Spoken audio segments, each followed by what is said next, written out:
আপনাদের দীর্ঘদিনের দাবি, পূজারী পৌরসভার দাবি, দলের দাবি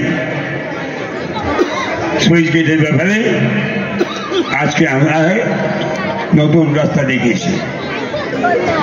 দীর্ঘদিন অপেক্ষা করেছিলেন, আজকে আমাদের অভিষেক ব্যানার্জির সহযোগিতায়, সরকারের সহযোগিতায় আমরা আজকে সুইচ গেট চালু করতে পেরেছি। সময় লাগবে, আপনারা সহযোগিতা করবেন, এইটা আমি আশা রাখি।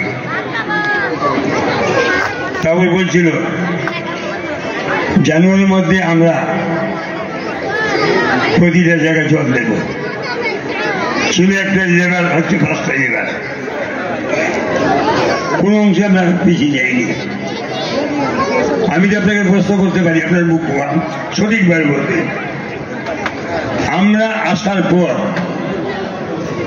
মানে আমাদের সরকার আসার পর, আমাদের চেয়ারম্যান পদ্ধতি আসার পর এলাকায় উন্নতি হয়নি? ঠিকই না বলুন? হয়েছে তো? আমরা অনেক উন্নতি করেছি, আরো করবো। যাকে আমরা পেয়েছি দীর্ঘদিন পর, যে কাজের মানুষ, কাজের কথা মানুষ, অভিষেক ব্যানার্জির নেতৃত্বে আমরা আরো বেশি কাজ করবো, এটা থেকে রেখে পারি। গতকাল 1200 ডাক্তার নিয়ে সভা করেছেন। তিনি বলেছেন যে ডাক্তার দেখাতে কষ্ট হয়, এলাকার গরিব মানুষের, বয়স্ক লোকদের, বয়স্কদের আগামী 2 তারিখ থেকে চালু হবে। 7টা বিধানসভা কেন্দ্রে দিন করে আমাদের ডাক্তাররা বসবে, বিভিন্নভাবে ট্রিটমেন্ট হবে। যে ব্রিটিশ আমলের সেই সুইচ গেট আজকে সেই অভিষেক ব্যানার্জির সহযোগিতায় প্রায় 32 কোটি টাকা খরচা করে আমরা সেটা নতুন রূপ দেব। এটা একমাত্র সম্ভব অভিষেক ব্যানার্জির জন্য।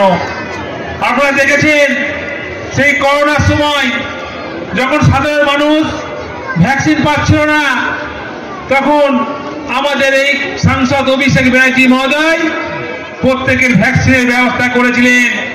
একদিনে উনি প্রায় 53,000 মানুষকে র্যাপিড টেস্ট করেছিলেন। তার নাম হলো অভিষেক ব্যানার্জি মহোদয়। তার সঙ্গে উনি কথা দিয়েছেন এই 5 বছর উনি সবচেয়ে কম হলে উনি 10,000 কোটি টাকার কাজ করবেন।